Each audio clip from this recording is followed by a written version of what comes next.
कैलस कंस विध्वंस जगत के, बढ़ल अत्याचार,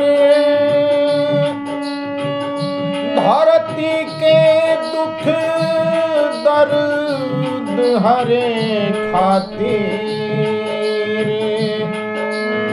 अइले जगत के करतार।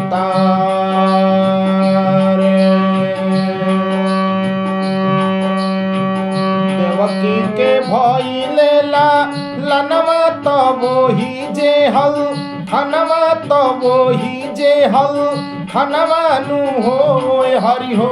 दुनु प्राणी सोचे अपना मनवा बचाई कैसे, जनवानु हो हरि हो। दुनु प्राणी सोचे अपना मनवा बचाई कैसे, जनवानु हो।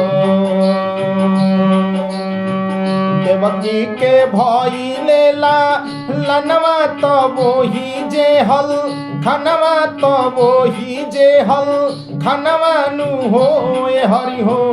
दुनु प्राणी सोचे अपना मनवा बचाई कैसे, जनवानु हो हरि हो।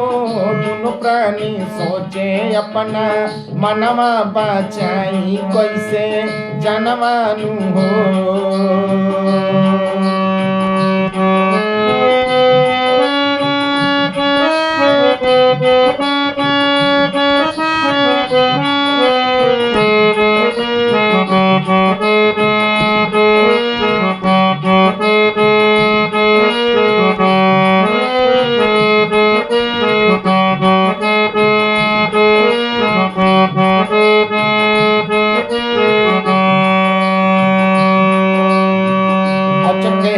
खुलल हथा कड़िया त लोहा के मणिया त लोहा के मणिया नु हो हरि हो। नंद की है कइले यनमा सुपवा महलैला, लनवा नु हो हरि हो। नंद की है कइले यनमा सुपवा महलैला, लनवा नु हो।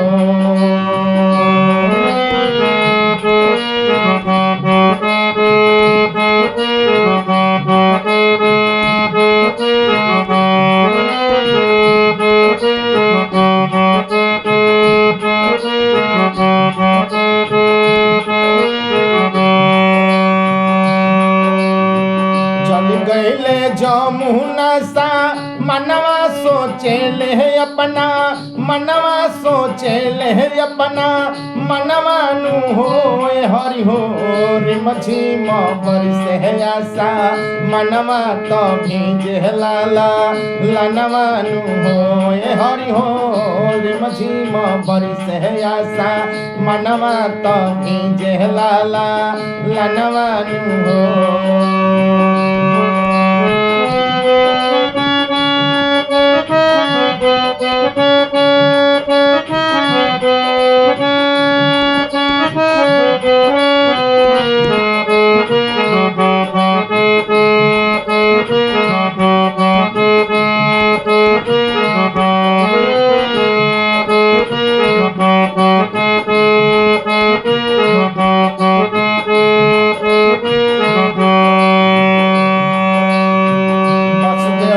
देखल सहान ये नवा तो पाछा के भी, धनवा तो पाछा के भी, धनवानु हो हरि हो।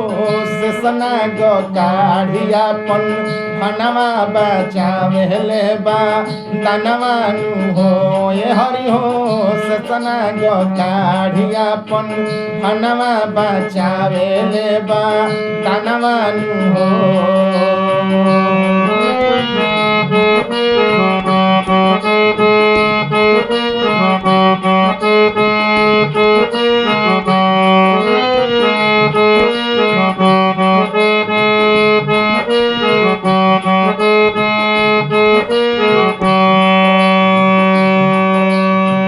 जमुना के जल बेपर मनवा में हो खलहाऊ, फनवा मनवा तो हो खलहाऊ धनवानु हो हरि हो जमुना के पूजलयारा मनवा जब छुअली रनवानु हो हरि हो जमुना के पूजलयारा मनवा जब छुअली रनवानु हो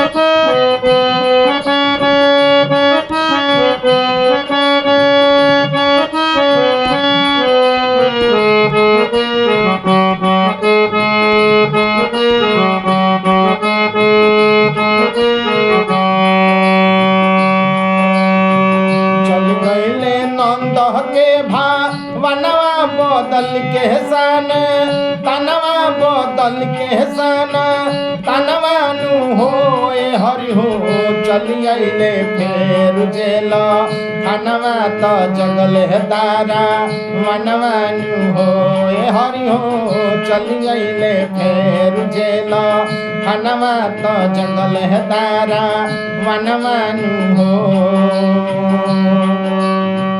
देवकी के भई लेला लनवा तो वही जे हल घनवा तो वही जे हल घनवानु हो हरि हो दोनों प्राणी सोचे अपना मनवा बचाई कैसे जनवानु हो हरि हो दोनों प्राणी सोचे अपना मनवा बचाई कैसे जनवानु हो हरि हो दोनों प्राणी सोचे अपना मनवा बचाई कैसे जनवानु हो हरि हो दोनों प्राणी सोचे अपना मनवा बचाई कैसे जनवानु